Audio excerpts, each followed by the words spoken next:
and welcome to God in Film, the podcast where a Christian and an atheist dive into the best that cinema has to offer and see if we can find any parallels with the gospel or any other Bible stories. I'm filmmaker and former celibate virgin, Giles Goff. And I'm librarian and Gillian Anderson groupie, Julia Hall. And today, to kick off season 7 of the podcast, we'll be looking at Sex Education, Netflix's hit show. We'll be looking at why Christian sex education is so bad, why their relationship education is actually pretty good, and what it's like being gay and a Christian, and what to do when God literally turns up and gives you a telling off. Needless to say, this episode will not be suitable for children, so if you're listening to this in the car with kids, you might want to skip this one like right now. Yeah. Okay, are they gone?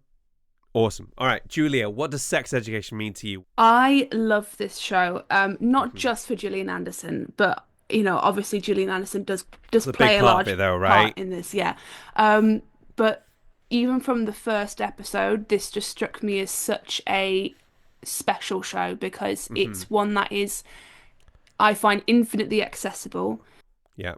Treats sex and relationships and being a teenager in a way that is, I've struggled to find a better word than comforting, but the idea that, oh, that wasn't just me.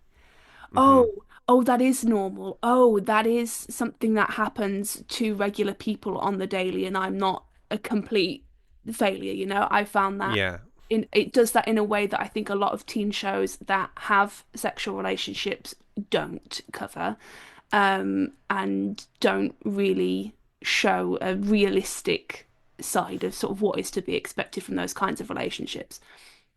Yeah, it's such a wholesome show, which is quite surprising in a way. Yeah, it seems contradictory, right, when it's called sex education.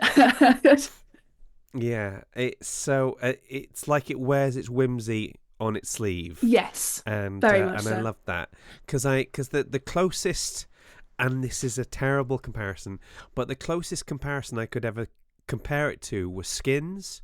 You're looking at me blankly. I'm really hoping I am aware of Skins. I know that it exists. I have not. I've not witnessed Skins with my own two eyes, but I'm aware of it.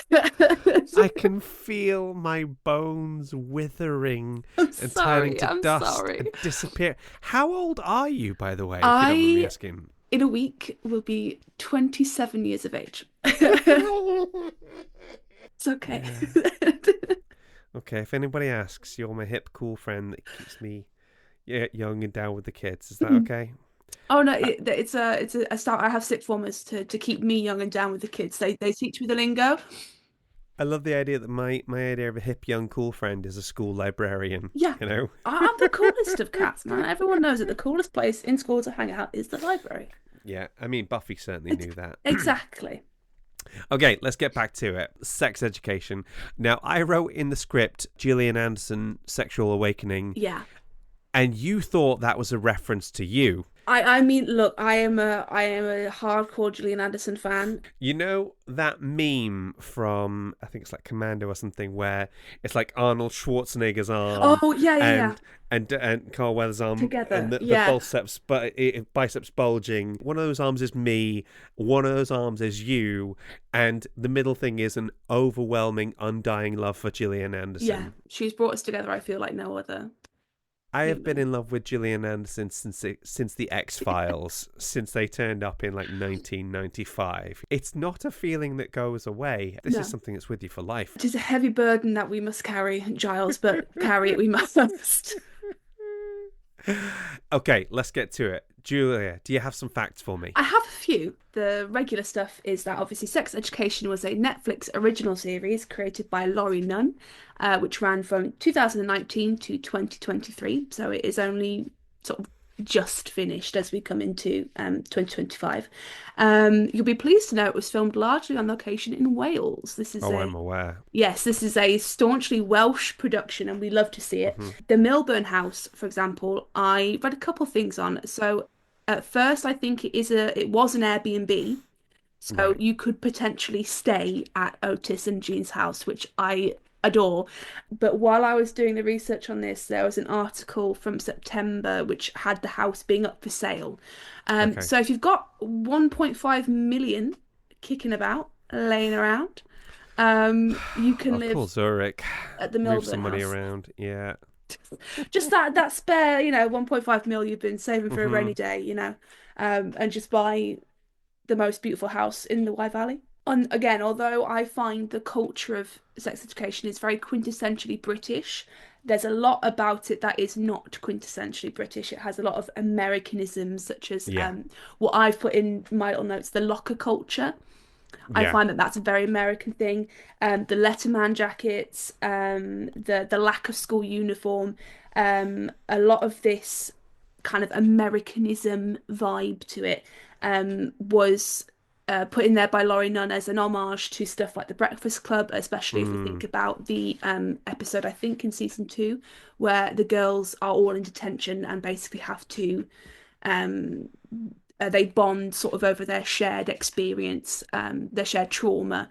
Hmm. That's very kind of Breakfast Club coded, stuff like 16 Candles. But again, to also kind of make the show, I think, a bit more accessible to a wider Western audience rather than just a British audience, I feel. Hmm.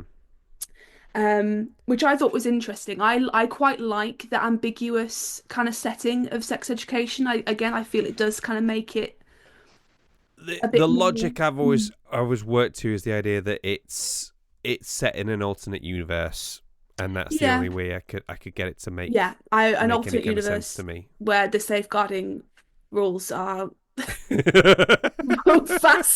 vastly more lax than ours. There are certain things that I forget. Oh, what I forget the name of the teacher, but Jim Howick's character. There are certain things he says and does that I'm Yeah. like, how are you still working as a teacher? Yeah. Yeah. Yeah. Yeah. Yeah. I've chatted a lot, I feel like in general, over the episodes about how long people spend in hair and makeup and things. Hmm. And you'd think that this one would be a relatively short affair. But Mimi Keene, who plays Ruby, the popular girl, the sort of prim, perfect, Yeah. plastic, as it were, she had to spend an hour and a half every day in hair and makeup, getting her hair beautifully blow dried and straightened and curled and whatnot. Just Hmm. because apparently her hair texture is really thick and she just has loads of it. Which Right. an hour and a half every day to do your hair. Lord. Yes, I do appreciate that is big, but you have to remember I come from watching Star Trek where Michael True. Dorn would have like hours in the Yeah. makeup chair to become Worf, and so you're like, yeah, an hour and a half. Yeah. I mean, that's a good time to get your lines down, isn't it? Do you know Yeah, what I mean? some nice downtime. It's not like in Lord of the Rings where they had to have their prosthetic feet put on and they had to stand the whole time. Yeah, An hour and yeah. a half for your hair ain't nothing, but Hmm. it's a lot compared to everyone else on that set. It was a very long time. Yeah, Now, you'll have to correct me if I pronounce this wrong because I read it, but I have rarely heard it aloud. It's Shooty Gatwa. Yes. that's how I've been pronouncing it ever since I found out that it's not pronounced Nakuti. So, Um, but apparently Shooty Gatwa likes to make. He made a playlist for Eric for each season, of course you did. with a song for each scene that Eric was in to help him get into character and kind of Hmm. catalog Eric's journey, which I love. Love it. As an avid Dungeons and Dragons player, I make a playlist for every single character that I play ever. It's so sad, but it does help you, when you're sat on the bus, on the way home before a session, listening to your character playlist, it does really, really help you get into character. No, I totally get And he that. also likes to give his character or figure out what his character's star signs would be. Right. So in case you wanted to know, Eric is a Leo, Okay. and that also kind of helps him get into the groove and into the character, which is just from what I see of Shooty Gatwa and his interviews and things like that, that just seems so him. Do you know, when I was a student, one of the ways I stretched out my student loan was working as a TV extra Mm. on an S4C program called Extra.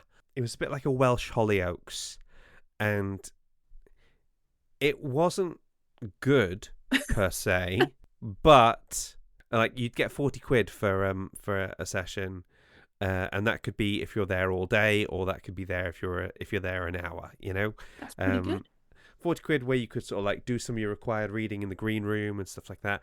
But one of the things I would do is I would come up with a backstory for my character who is an extra as a student in this college. He was called Chester, and his best friend was called Clint, and this sort of Amazing. stuff. So whatever works for you, whatever gets the best performance out of you. Absolutely. And speaking of good performances, the scene where Eric is at his baptism and he gives that, I'm sure we'll talk about that a bit later. He gives Hmm. that incredible speech about, this is who I am, and if you love me as who I am, I will get baptized.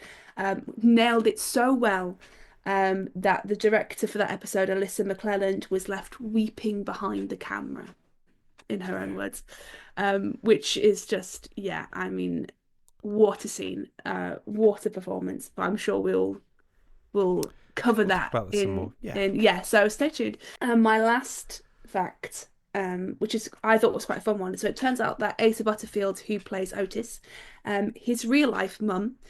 Is also a therapist. I'm not sure what kind of therapist, but she is in the Hmm. same wheelhouse as Jean is. Um, so apparently for him, a lot of the scenes between Otis and Jean weren't actually that far removed from scenes from his own personal life and personal childhood, which I thought was really interesting. I love that. That's brilliant. Thank you so much, Juliet. Those facts were fantastic. Hey guys, it's Editing Giles here, and we've just dropped our U2 bonus episode on our Patreon page. In it, I hear from a minister and U2 superfan, Reverend Tim Edworthy, who talks us through his 40-year fandom with the greatest Christian rock band that never was. I'm also joined by the host of the RE podcast, Louisa Jane Smith, who loves the band so much she actually did her dissertation on them. Here's a clip.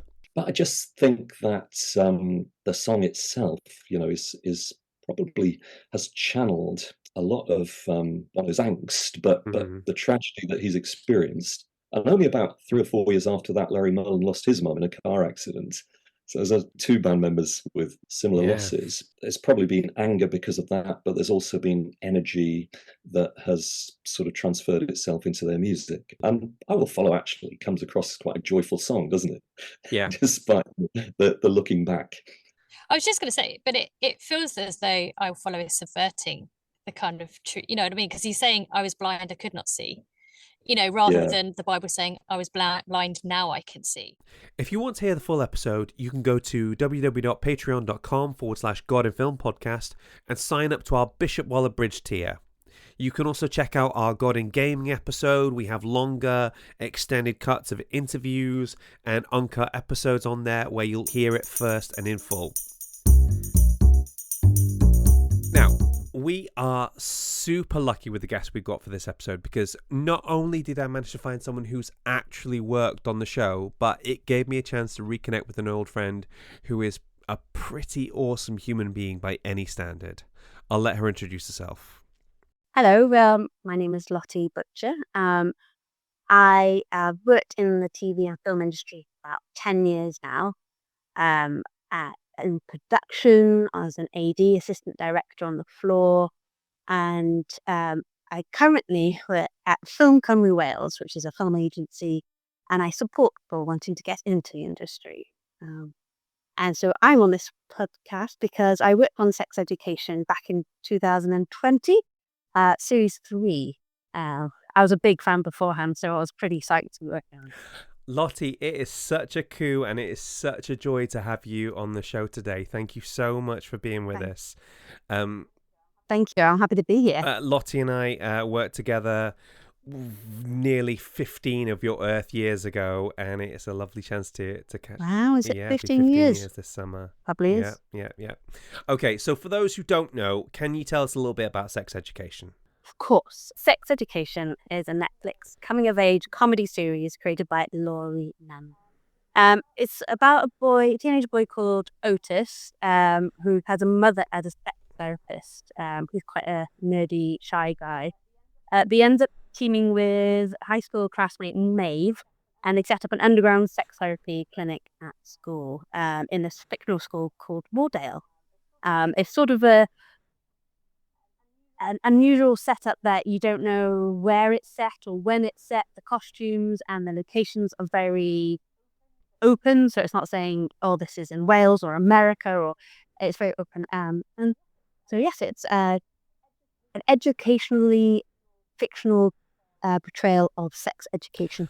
I'm not gonna lie, the the vagueness of the setting confuses the hell out of me. I spend long periods of time thinking, well, hang on, they've got mobile phones, but everybody dresses like it's 1985. And I was watching the video recently where like I was watching season 4 where Otis is trying to make his own video to respond to O's video, and the camera is ancient and everything. It reminds me of everything from the 1980s that I was so happy to forget, like everything was so flipping brown, you know.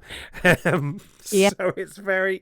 Do you ever learn anything about the reasoning for that, or the logic behind that? I must admit, I don't know the exact one, but I kind of saw it as a way of being quite relatable. So because it didn't kind of pigeonhole it into an era or a time and a place, it kind of, once you got over that, I must admit, when I first started watching it, it was distracting. But once you kind of get over that, it kind of allows you just to think about stories, and it sort of gives a freedom to the stories, and it's relatable for loads of people because they're not going, oh, that didn't happen in the 70s. It's sort of modern, but like you said, has this dated imagery behind it, which made it, I loved, like, the costumes were really fun to kind of see, kind of them put the costume together, and they had to hire a coach and it had to be of a certain style, and it can't That's amazing. Are there any particular stories you can tell us from set or anything like that? Yeah, stories from set. So one particular, so you have to think that when I was working on it, it was 2020. I started in September, so we were mid first thing of lockdown. We kind of come out, but going back in, and so COVID protocols on set were really strict, and so everyone has to be tested quite regularly, and we actually had a COVID hub and had a nurse on site to be kind of regularly testing at all the cast and crew. And so it was my job one day to take the COVID nurse to set to get the director, because the director's really busy, couldn't step away. I needed to go to set to get his COVID test, this COVID swab. And it wasn't the regular nurse. It was this quite conservative guy. He was very lovely, and he was quite excited. Oh, we're going off after set, and it happened to be a closed set day. Now, closed set means they're doing sex scenes. Yeah. So they don't have the monitors, so you can't see anything. So if you're outside the actual set, they don't have monitors for that. You just, the people who have to go on set can go on. So you hear all the noises and all the grunts and groans. So it's quite that. So you're walking in and you're hearing it all. And but this particular day, they were doing a montage of different sex scenes. You know, there have bits where they wanted to kind of show all these different people in the different sex acts, and so we didn't see the actual action, but we got in, and there was a table, props table. First thing I saw was a bottle of coconut body wash. And I was informed in front of this nurse that is the equivalent of what looks like gin on set. And I was like, oh, and does it have to be coconut, mind? So I was like, what? And then so we were kind of looking at this, and then opened their eyes to like a full table of sex toys. It's like, great, okay. And at that moment, the director walks in, picks up the biggest dildo I've ever seen, chucks it onto the table, and it goes. The nurse was like, oh. I was like, this is so funny. So yeah, that was one of my favorite moments of bringing the outside world into sex education. You know, so yeah, that's what it. And talking about phallics and things like that, one of my favorite sets was Otis's house. So when you went into the set, it's this beautiful house, with this living room and bathroom, and I'd gone on there, and it was quite quiet. There was no crew on there, and so I'd had a chance to have a bit nosy around, and you would never believe how many penises and vaginas the art department managed to cram into this space. Like, you start to notice that there's ones that I'm sure the camera would never see, but there was like, that is that it? So the interesting thing about that location actually is, I suppose it's like a lot of TV and film, that the inside of the house wasn't the inside of the house that you see on Sex Education. So the outside is this beautiful Absolutely red amazing, house up on a gorgeous hill. exterior. Yeah, it's in the Y Valley, and the interior is in a sports hall, somewhere 16 miles away, and it's sort of, you go up the stairs to nowhere, and you have to kind of go to the side of the sports hall and the other side, so it takes away the illusion, but still pretty cool. That house, I kind of, that moment where you're like, it's dark, you've been up since 5 o'clock, and you're setting up for the day, and it's cold, and that location particularly, so we're up on a hill, and all the tech vehicles are allowed to park really close because, of course, they've got big equipment. But the rest of us have got still got equipment, and you've got some trolleys. They're carrying water, and so the runners are picking up time to carry water and all this heavy equipment. So you're back and two, open up, and I was like, oh god, this is hard work. But there was this moment where everyone was set up, and the sun was rising, and there's a moment where the mist lifted over the Y Valley, and I was like, oh, this is beautiful. And you realize, like, this is why I do this. But when would ever you have a chance to be paid to kind of come and see this gorgeous place, and despite all the hectic chaos before, but it makes it worth. There's that Welsh word, I don't know if you know it, hiraeth, a longing to return to Wales, and I spend so much of my time watching Sex Education hiraething hard, frankly. I'm just like, oh, it's so beautiful. It's so beautiful. And I don't know how you guys manage to make Wales look sunny all the time. It's there's about two weeks of sun in Wales every year, and it looks like you packed in all your filming into those 2 weeks. All the bits. Yeah. The thing is, the campus that we filmed on, which just had managed on this one campus, you had pretty much all the interiors. You can get away with lots of stuff inside when you need to. But the countryside around there is just glorious. I'd known Newport, but I didn't know the area kind of the just back outside of it, which was where the campus was. It was, and you're driving around there, and it's really, really lovely. Amazing. So, what do you think is the lasting impact of the show? Would you say? I think what sort of says what it does on the tin, Sex Education, and now I'm not gonna lie, my dad and my brother thought I was working on some documentary for a thing when they said that. And then I was a little bit actually, it's this really exciting Netflix drama. They didn't, and I get it, but I don't know about you. When I was in school, Sex Education was this quite stuffy, embarrassing thing that it all kind of didn't allow you to. Didn't really open. I don't think it was open enough about sex, and I think we've come a long way. The conversation's come a long way. But what I think Sex Education series does is sort of open that up to a wide audience of inquisitive adolescents who are kind of going through it, and particularly in this day and age, there's so many kind of ways to express sexuality, and it's really informative.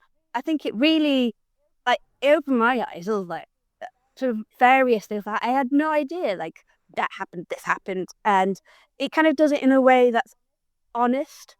It's open and it's varied, and without kind of shame. And I think if people can come away from watching the show and go, I have a bit of better understanding of someone else, or that happened to me, and I don't feel so bad now.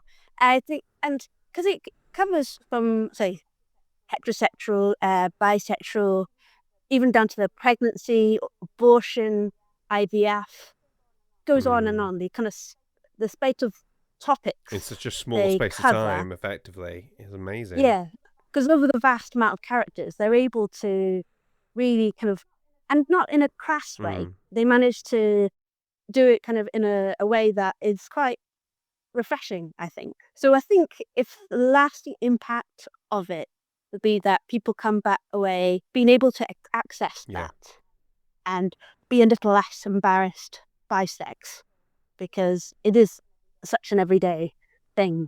I think that's great. Lottie, thank you so much for being on the show. That was absolutely wonderful. Please come back anytime. You're welcome anytime to talk. I will. At any other show I've been on, I don't think it'll be quite as exciting as by breaking dildos and coconut jizz, but I will do my best. Thank you very much for having me. Okay, Julia, that was Lottie. What do you think? Oh my God, what I think of all set stories anyone could possibly tell, that one is my favourite. Wow, what a day.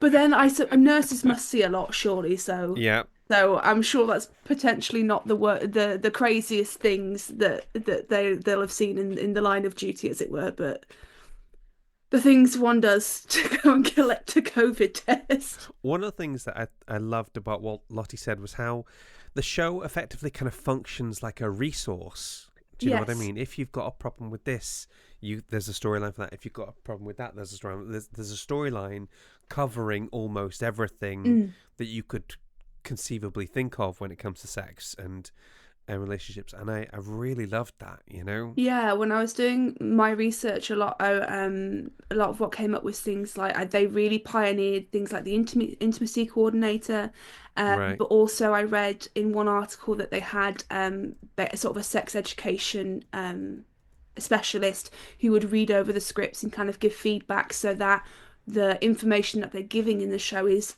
genuinely accurate and not sort of an approximation or a dramatization of these kinds of issues, which I think is really important. Now it's time for Finding the Faith in the Film. First of all, I wanted to start off with the obvious thing of, why is Christian sex education pretty bad? You know, it's not great, you know, and there's a few reasons for why I think this could be. A lot of time where we're working out what our sexuality is and where it lies and what feels good for us and the rest of it, you're usually finding that out in your teenage years, you know. Anybody who is in a like youth leadership context, you've got to be incredibly careful about what you're saying or how you're saying it, and especially in the evangelical church, celibacy still a pretty big deal, you know. And for me, the two things were almost synonymous: being a Christian, being a celibate, and it was kind of okay. This will sound weird, but it was kind of good, because when I told people I was a Christian, they knew I meant it, because they knew I was willing to give up a fairly fundamental thing to pursue this other thing. Does that make sense? Yes, no, that does make sense. Because some people will be like, yes, I'm a Christian because I got baptized I got christened, and I go to church on Christmas and weddings and that sort of thing. Whereas some of my friends have actually been like, yeah, do you know what, flipping every party we go to, sooner or later we'd end up talking about the fact that Giles was a celibate virgin, you know.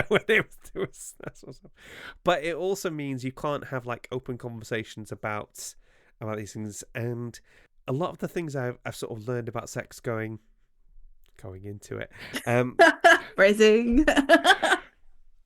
A lot of things I learned about sex before I had any conceivable hope of having any of the sex was I learned from like TV shows or songs, or there's a Rizzle Kick song that says something like, if you want more sex, maybe you should get better in bed. And I was like, Oh. Somebody write that down. Write that down. Basically, yeah. Do you know what I mean?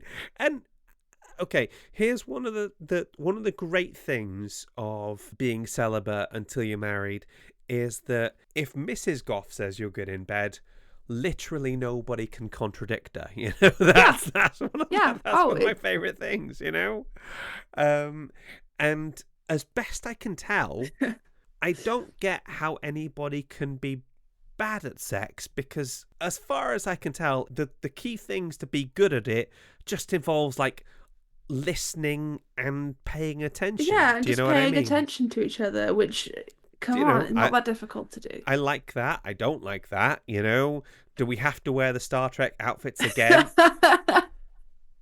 Make it so. We've been through this. Come on.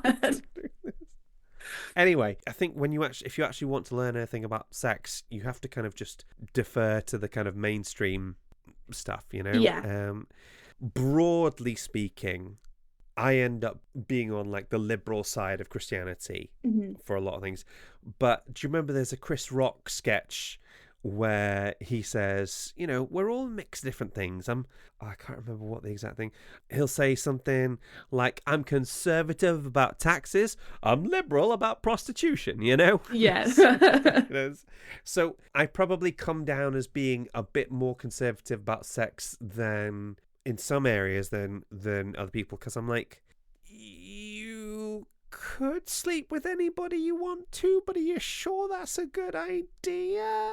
Do you think maybe it being in a loving, caring relationship where you understand each other both and have a good understanding might be a better context than just finding somebody who you think is hot on a dance floor? Do you know what I mean? I do understand that perspective. So I think a bit more restraint when it comes to sexuality wouldn't be the worst thing, but at the same time never feels like there's an easy middle ground. Do you know what I mean? Yeah, I think especially I would probably put it to the same as like alcohol, for example, where it's like, yeah, you can do it when you're 18, but you know, you always want to be rebellious and push the red button that you're told not to push.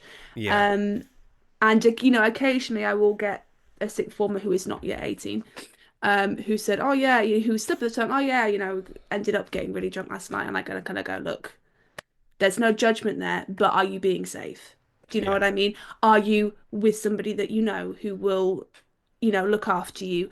Are you keeping an eye on your drink? Are you basically doing these things? Not that this day and age you should have to keep your eye on your drink, but alas." You know, are you doing these things where, you know, are you drinking some water before you go to bed for the love of God? You know, these things that I can't stop you from doing that thing, but I can give you the information that you need to do that thing safely. And then when you wake up the next morning feeling horrendous, you can then make the decision for yourself going, actually, I don't think I want to do that again. And you therefore have the tools, I think, to make those decisions in an informed way that isn't just I'm not going to do what you tell me, Mom, I'm going to rebel and kind of do what I want. And with sex, I think there's obviously a lot more risk, especially if you are a woman, because then you get into the whole unplanned pregnancy stage, and that is a whole other issue. But I find that by being open with the tools that you need for people to be safe, they can then kind of make their own decisions of, actually, you know what, yeah, I think I do want to wait till I'm married, because actually the act of sex for me is more about a loving connection with somebody rather than I just kind of want to get my rocks off because.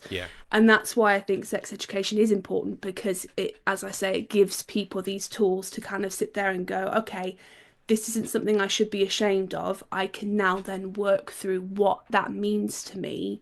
And kind of act on that instead, if that makes sense. Yeah, I completely agree. It always feels like I can't find any kind of middle ground between the licentious do whatever you want versus the girls should wear skirts below the knee down to the ankle because it might inflame a grown man's sexual ardor, you know? My logic is always, can you imagine how much brain time we would save if we didn't spend our time telling women what to wear? I am pretty sure I would have my own moon base by now. if we spent less time telling women to either to cover up or to uncover because they're wearing too much, and just like let girls wear whatever they want. It's going to save us all a lot of time. You know? Again, because as a sort of preteen, my sexual ardor was utterly inflamed when I would see Gillian Anderson's ankle in an episode of X-Files.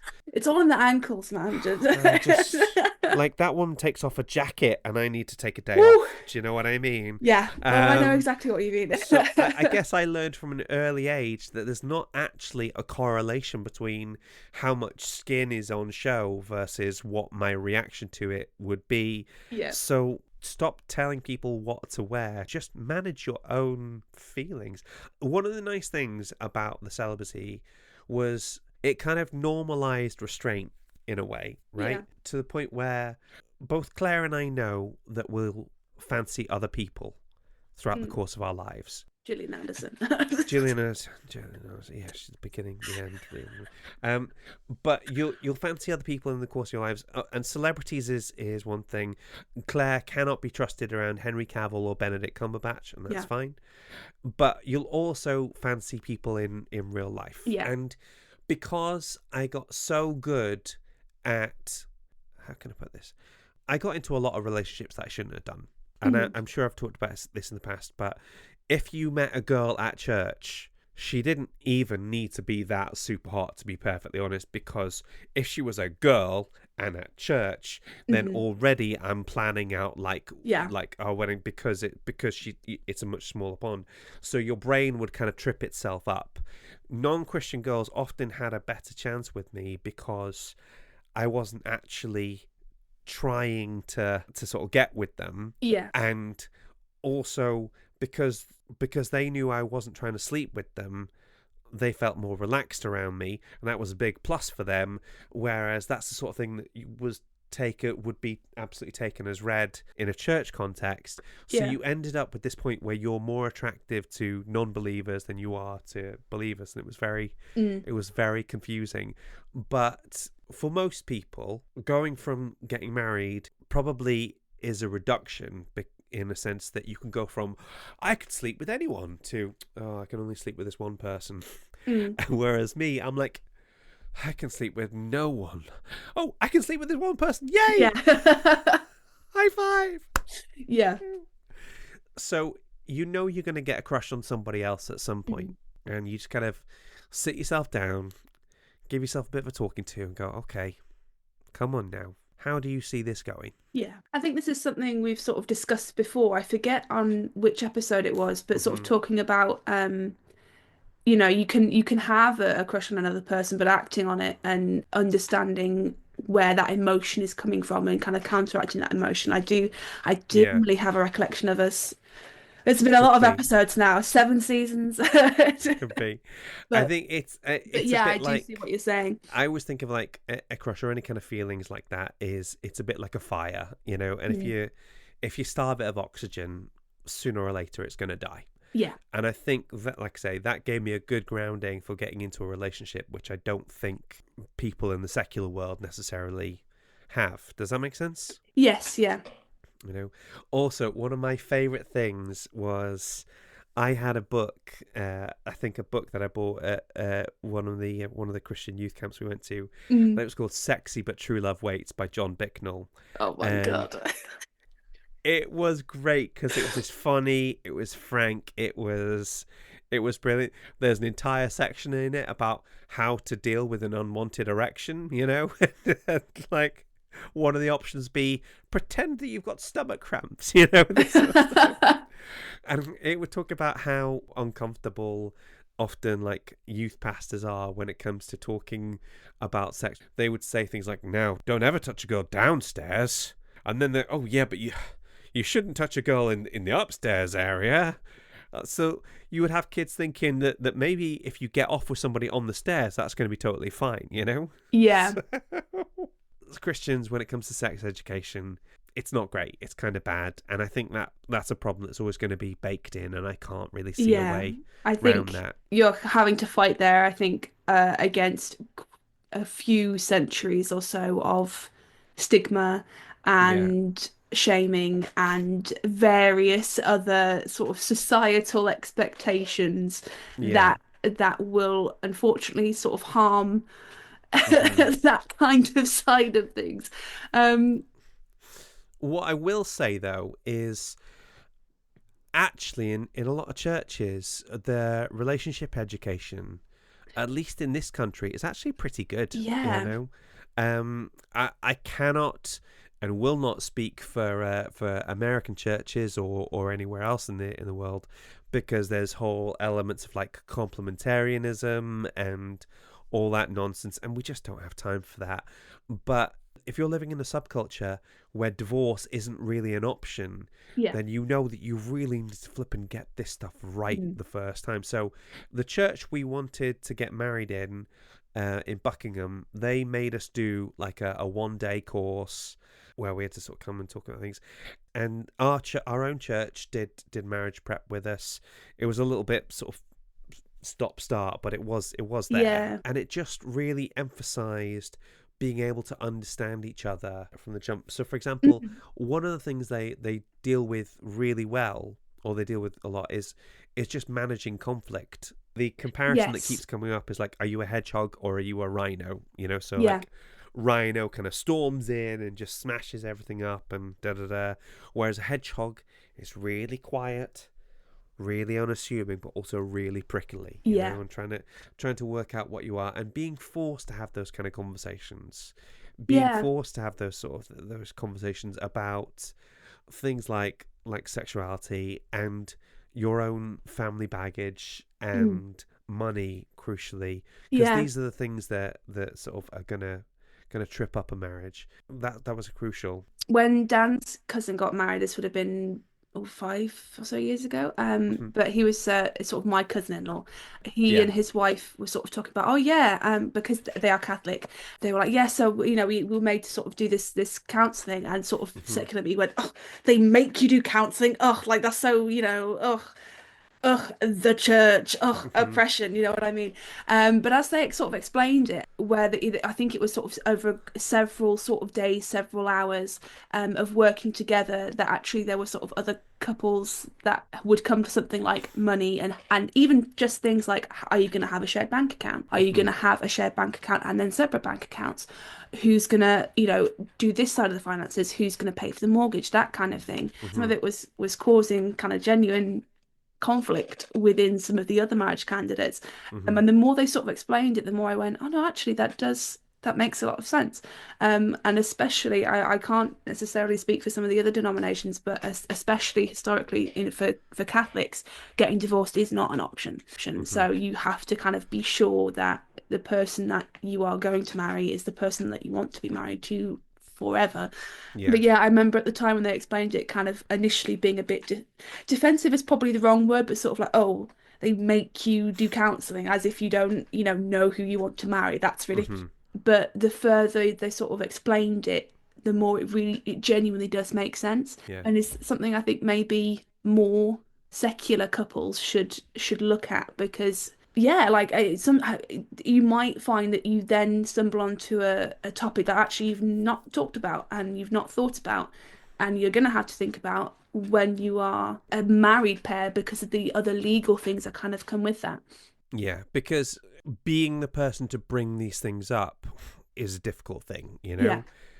Shared bank accounts is a classic example. Whereas if there's somebody forcing you to have the conversation, if it's an external force trying to bring you to have these, to initiate these conversations, then it kind of takes a bit of the sting out of it, you know? Yeah.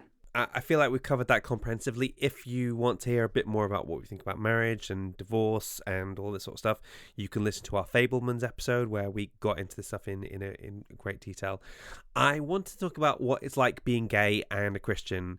I might have said this before, but despite what people might think when they meet me, I am very straight. If there were negative numbers on the Kinsey scale, I'm pretty sure I'd be somewhere on there. You know, it's like very flamboyant, can definitely appreciate good-looking men. Obviously, a little bit of a crush on Legolas, which I don't think counts because he looks a bit like a girl. But all those things aside, Giles likes girls pretty much exclusively since And for the Legolas. last and Legolas for the past 30 Honorary years girl. now. You know, yeah, honorary girl.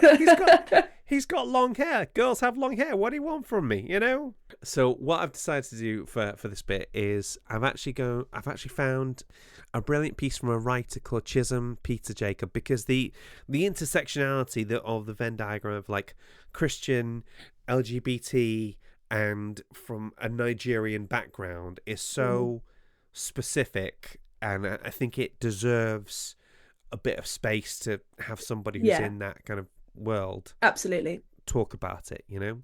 So I'm just going to read out what he says here, if that's okay. So he says, I come from a very Christian household. My uncle was the bishop of our church, my dad was a deacon and an usher, and my mum was in the choir. This meant I needed to be a model child in church, join departments and preach. I understood that I was queer fairly early on, and I developed a crush on a childhood friend, and I desperately wanted this to change. I remember listening to Nigerian church programs on the radio where people got healed of homosexuality. I spent my days in church hoping I had a secret healing instead of a public one. Many Christian churches create unsafe spaces for queer kids, reminding us that the only way to save ourselves is to come to Jesus and to not indulge in the sin that is homosexuality. If we live as our true selves, we're told, we'll go to hell. The fear of hell, the fear of condemnation, of people looking at me with disgust were enough to make me not want to be gay. In the season finale, when it's time to get baptized, Eric stands before his congregation and is asked to renounce the devil and all his works. He pauses for a moment before asking to speak, then explaining that he no longer wants to hide. He comes out to the church as gay. Afterward, he sees the disapproving looks of the pastor and church members and ultimately decides to leave the ceremony. But even the plot line ends on a typical feel-good note. After another character reminds Eric that your relationship with God is personal, something we hear all the time in Christian spaces, he decides that he wants to become a pastor himself and teach Christianity on his own terms. By the end of this episode, his church members have come around and accept him with open arms. Here, sex education subtly says, Christianity's not great, while also saying, but you can make it work. Watching this storyline wrap up so quickly felt flat and rushed because for all the visions Eric had and the bullying he endured throughout the show, God helped him to see the light. Some LGBTQ plus people do find ways to hold on to their faith, but the show's resolution glosses over the complications so many of us have had to contend with. I understand the need of wanting to hold on to one's belief, but often doing so requires LGBTQ plus people to reinterpret teachings and Bible passages that continue to be used to denigrate queer and trans people. It requires us to work within a system that continues to be a tool of oppression. This is a journey that can't be taken in a matter of weeks. And I thought that really kind of hit the nail on the head in a lot of areas, because I think we've talked about this in the past. Okay, you know, if your gran says something a bit racist, you might say to gran, that's not okay.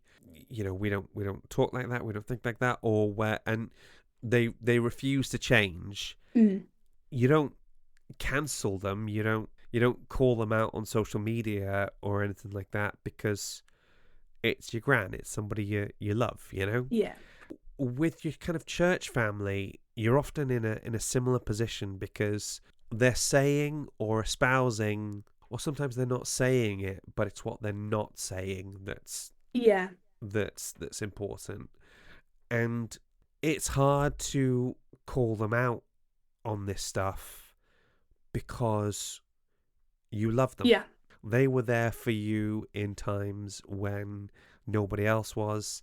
They gave you a sense of belonging when nobody else was. They probably dropped food parcels off during the pandemic, or sat with your kids when you were having a hard time. You love these people. You can't just give up on them, because even if you think their views are retrograde, and it's really difficult. And I think it does create a little bit of cognitive dissonance, because again, I went on a journey. I got saved in a very evangelical, very fire and brimstone kind of church. You had this belief that homosexuality was a sin, and then as time goes on, you're like, when you meet more gay people, and they're lovely, you know, and you consume media, things like Will and Grace, as daft as it sounds, that my friend Angie got me into, helps you to sort of normalize things, start to change your opinion. I read Undivided by Vicky Beeching, who was a LGBT, who's a gay woman. I'm pretty sure those are the words she uses. Who was also a massive Christian worship artist who kind of lost everything when she came out as gay and stuff like that. Really changed my mind. I'm not going to go into the biblical exegesis on all of this, the biblical reasoning, because I did that in our Eternals episode with Polly. It took a lot out of me. Yeah. If you wanna go to go and have a listen to it, you can do that. It's still there, but short version, God's fine with gay people. As I recall, I don't think Jesus said anything. It's all Old Testament quotes that often get kind of, and I'm sure you'll correct me if I'm wrong. It's sort of more of the Old Testament stuff that kind of tends to get thrown out as the quote unquote reasoning for it. But I don't think Jesus ever mentioned him, at least from his own mouth. No. He didn't really talk about it. No, he never mentioned it. Yes, Old Testament stuff gets used, but also Old Testament stuff gets knocked out of the park pretty quickly because Leviticus is crazy. The usual argument that is thrown out is a St. Paul line from, I think, Corinthians, where he talks about homosexuality. But of course, the word homosexuality didn't actually exist at the time, and we're actually talking more closer to like pederasty, where it's like, you know, grown men having sex with young boys. Cool. It's this word arsenicoids malakoit. I have no idea I'm pronouncing it right, but it's a dead language, so what do you want from me? But as best we can tell, it's a word that doesn't really have a lot of context when Paul uses it. I think Paul more or less makes up the word, and it just translates as man bed. So it could be effeminate men. It could be like the kind of Romans that lounge around on their day beds all day, gorging themselves and then throwing up, or it could be people taking advantage of boys or slaves or whatever. It's something that's been translated again and again. I think it's one of those where you can argue that a lot is lost in translation over several thousand years worth of time and retelling, really. If you listen to our episode on Arrival all the way back in season 1, you'll get more about these translation problems. Anyway, it is secure in my head. God is fine with homosexuality. He's still a big fan of celibacy. He was very clear on that point. So it doesn't matter what sexuality you are. You should probably only be sleeping with somebody you're married to, as far as God's concerned. And if anyone has a problem, by all means, get in touch. But this is a solved question in my mind, you know? Let's get on to God appearing to Eric. I don't know about you, season 4 didn't exactly sing compared to some of the other series. I've been thinking about this because I knew obviously we would talk about it, and I've been racking my brains to try and find a way to say what I mean without sounding wildly offensive. Yeah, go for it. Which is that I feel that the first 3 seasons are very grounded, for lack of a better word, grounded in reality. And again, with zero disrespect, I think when Eric's dreaming, when he has to dream about God and he fishes up the fish and Cal giving him the bread, I find a dream sequence is fine. But then when kind of God explicitly appears in the real world to Eric, first as the homeless woman that he sends to the soup kitchen, and then again later on in the woods where she sort of gives him his his meaning, I suppose. For me, it kind of took me out a little bit, as someone who doesn't believe that God exists, and again, not trying to kind of go, well, God isn't real, so why is he there? Because that's not really what I mean. But it's one where it's been so grounded in real people and real people's lives that I feel like having Eric's journey with his Christianity and his sexuality within that context literally kind of be solved by God. not everyone. And you obviously, I'm speaking as someone who is secular and not from a Christian background, but I feel that the way that kind of from what other people tell me, and especially what we discuss when you talk to me about how you perceive God, he's not a physical aspect, if that makes sense. It's sort of feelings, and it's a lot more ephemeral, it's a lot more ethereal. It's not completely a physical grounded thing, if that makes sense. No, I see what you mean there. I mean, Yeah, I'm explaining it horrendously. the short answer is there is a physical, tangible God, and his name was Jesus. That's Yeah, like Jesus is that guy. He performs yeah, that function of being God made flesh. That's yeah, that's that area. And then you've got God the Father, who is just flipping huge, and too big to kind of yeah. It's fit more into sort of one. a ethereal kind of just sort of presence, right? Yeah, well, Like, actually, this is the thing I'm going to get to. When we talk about things like an ethereal presence or being everywhere, I think what we're probably referring to is God the Holy Spirit, because okay, that sense of ephemeral, not quite tangible, like yeah, that's literally what spirits are about. You know what I yeah, mean? I am not going to lie, it is a hard swerve because yeah. you It you've really kind of changed the tone quite drastically. because it's genre expectations, isn't it? Yeah, We've gone from okay, I'm watching a teen sex comedy to okay, we're in a Christian fantasy. yeah. It's like watching EastEnders and ghosts turn up. Do you know what I mean? It's Yeah, yeah, and I mean, I love the representation of God hmm as this unapologetic black woman who is, I made you for a purpose, Eric. yeah, Get your shit together and do it. I don't mm, begrudge the the message. yeah, the message and the appearance, the delivery of it. But I think just kind of putting it in there was, yeah, it was just such a big kind of whiplash Yeah, sort of moment that I'm still not quite sure how I feel about it.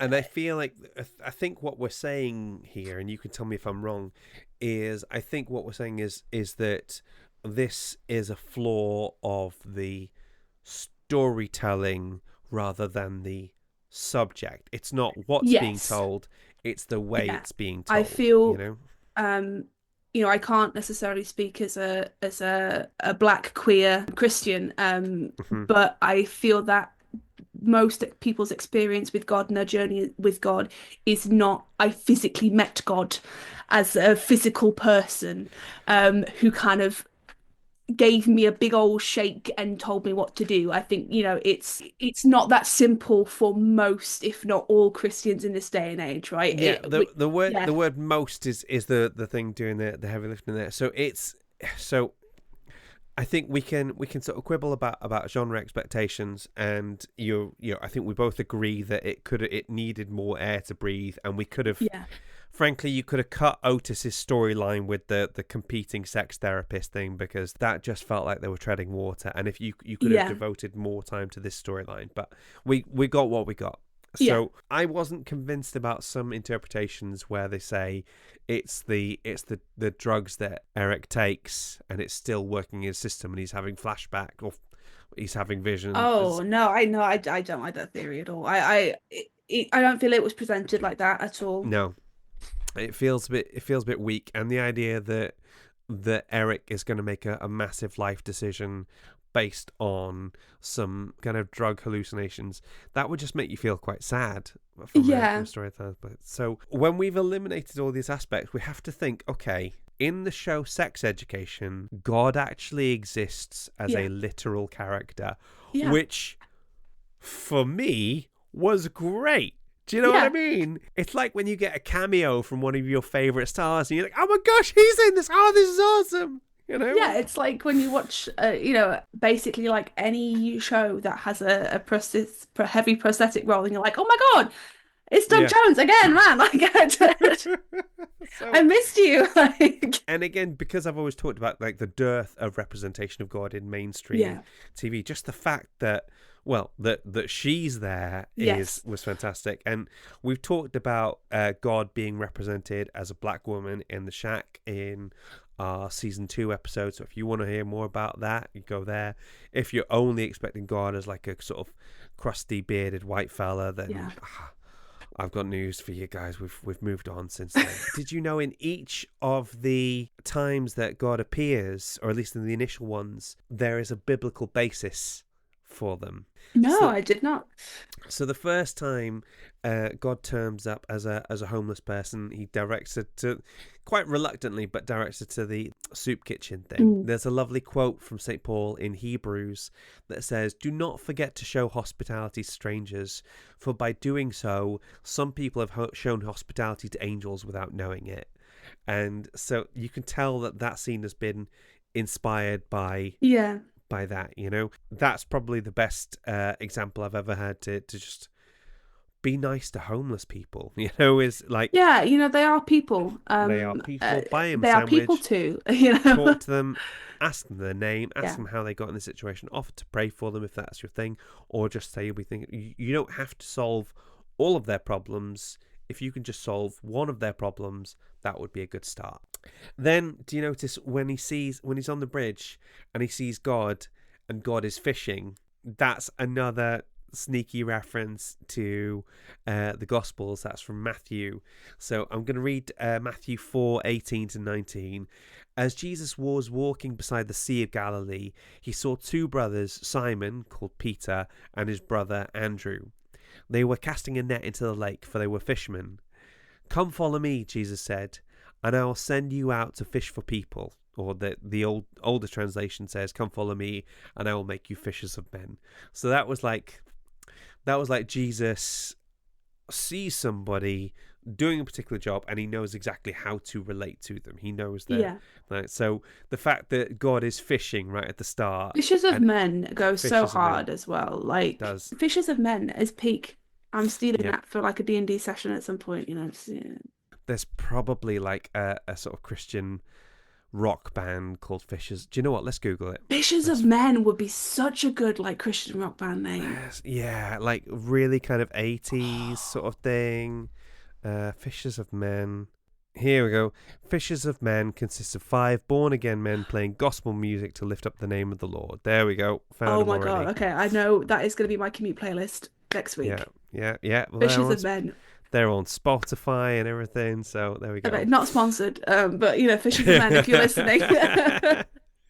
And then obviously after sort of they've done the fish thing, God appears to Eric in that massive sparkly it's like gorgeous. Eric gets put on his ass, and now that is again another reference to a very, very specific moment where God literally appears to somebody and tells them to pack it in, you know, because there's that brilliant bit where God tells off Eric and then says, "You are wonderful, you are my child, you are effervescent." He's like, did you mean to say it? I'm sorry, is effervescent a word? Because I think you meant effervescent. And it's that brilliant bit where he's not wrong, but you can't argue with God about what words exist, you know? Yeah. That scene to me looked like it was heavily inspired by... Have you ever heard of The Road to Damascus? Or a Damascene conversion? Yeah. Isn't there someone who is considered like an enemy, and then... I'm explaining this horrendously, but like they're considered an enemy in like the neighboring town, but then kind of they get converted, or they kind of, or I might be mixing it up with the Good Samaritan. Okay. I tried. No, you did brilliantly. You did brilliantly, but this is going to blow your freaking mind. Okay. So there's this dude, right, called Saul. And Saul is like... He's like a lawyer. Amongst other things. What he is at this point is like Christian killer of the 5,000, year. So this is from Acts 9, I think, verse 1 to 9. So meanwhile, Saul was still breathing out murderous threats against the disciples of the Lord. He went to the high priest and asked him for letters to the synagogues of Damascus, so that if he found any men or women belonging to the way, he might bring them to Jerusalem as prisoners. As he went on his way and was approaching Damascus, suddenly a light from heaven flashed around him. he fell to the ground and heard a voice saying to him, "Saul, Saul, why are you persecuting me?" He asked, "Who are you, Lord?" He replied, "I am Jesus whom you are persecuting. But get up and go into the city, and you will be told what you need to do." The men travelling with him stood there speechless. They heard the voice but did not see anyone. They raised Saul up from the ground, but when he opened his eyes, he could not see anything. They took him by the hand and led him into Damascus. For 3 days he could not see, and he did not eat or drink. So, when we talk about a Damascene conversion or a road to Damascus thing or anything like that, this is what we're talking about. This guy was basically a Pharisee, so he knew the law, the Second Temple Jew, all this sort of stuff. He knew it inside out, right? And God literally appears to him in a blinding light. We talk about how, just absolutely overpowering, overwhelming stuff, and he's like, says, "Who are you, Lord?" And he's like, "I am Jesus." And for me, the subtext is, "I am Jesus. Now, can you please pack this in?" I'm so freaking tired of your nonsense, man. Yeah. Do not test me, boy. Because like Saul was there. Saul witnessed the killing of Stephen, the first martyr. All this sort of stuff. So Saul goes to the city. He sort of gets in touch with like the Christians there, and they're all freaked out. Like, what? Saul wants to talk to us, does he? Does he just want to talk? Is he going to get murdery? So he converts and he becomes a Christian, and he changes his name. He doesn't change his name by much. Oh my God, is he Paul?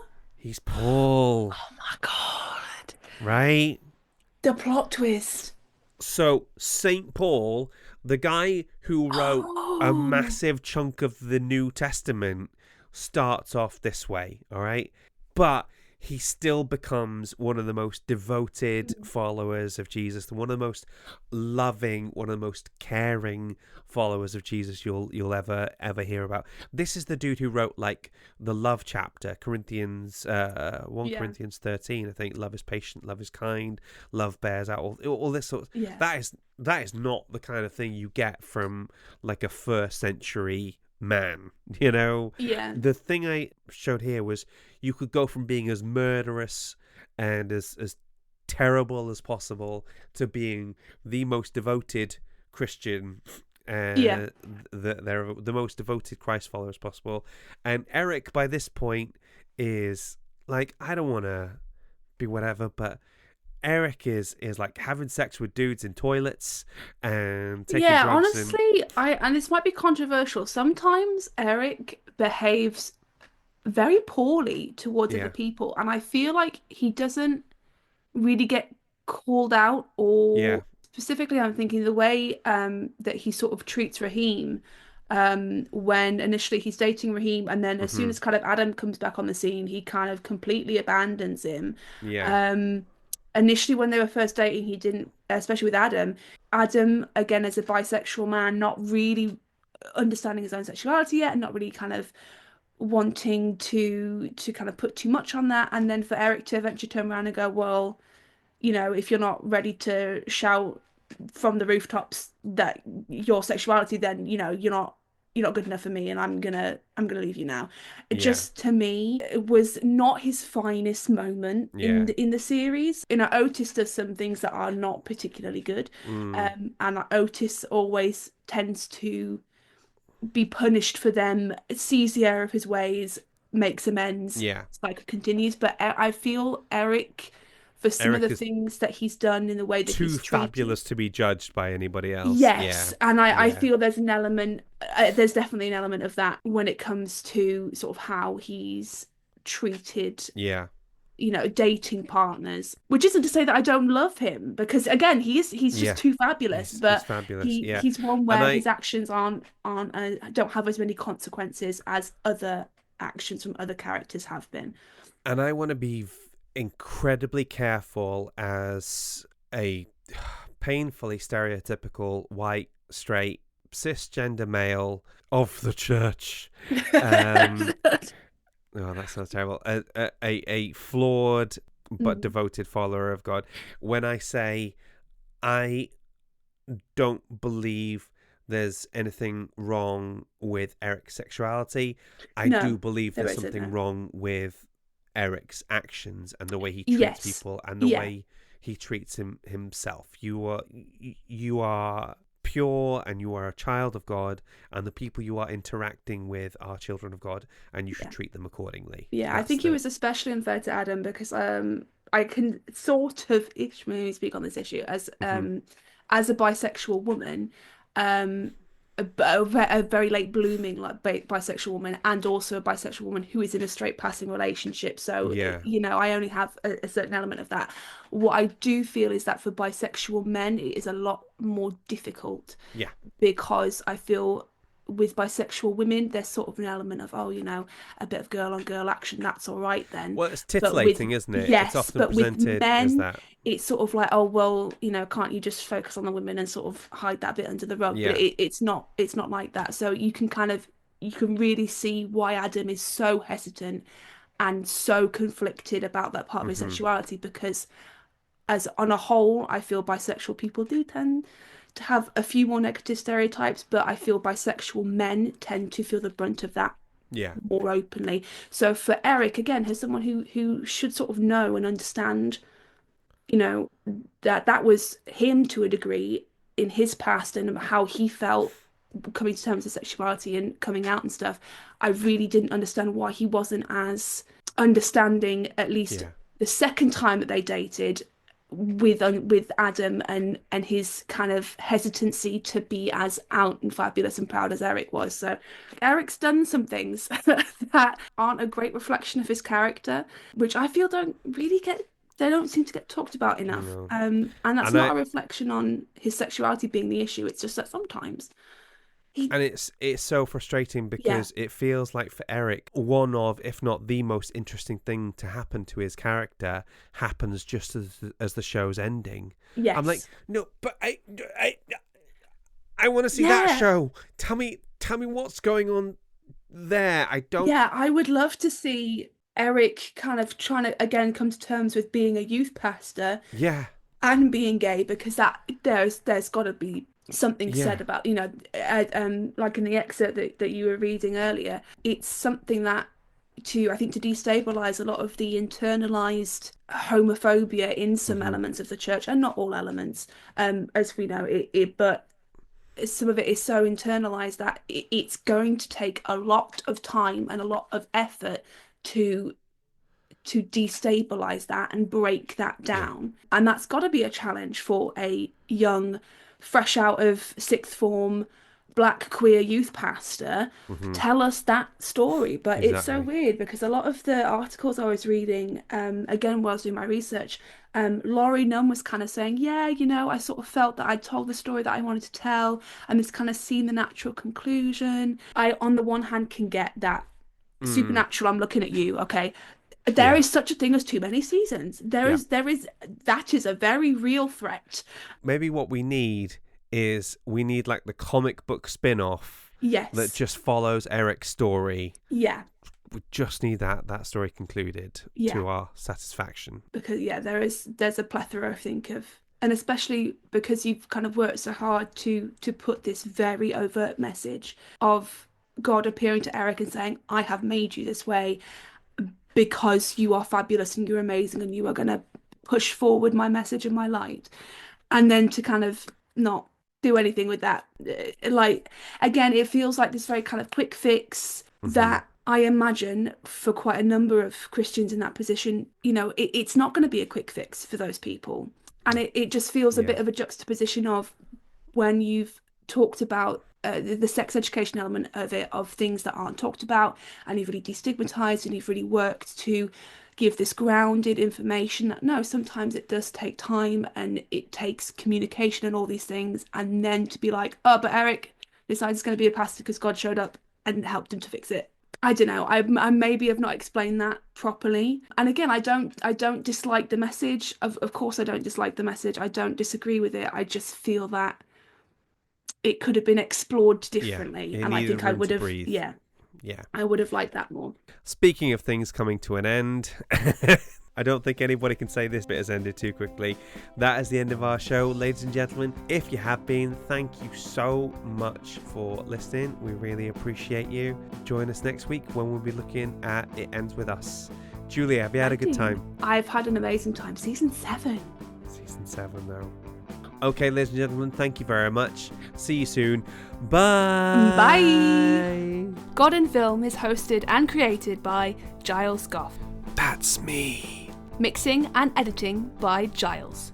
Our logo was designed by Julie Walsh. And our theme tune was composed by Rick Lee. Waffle editing by Natalie Miniker. Please rate and review. Please give us 5 stars because that's a nice thing to do.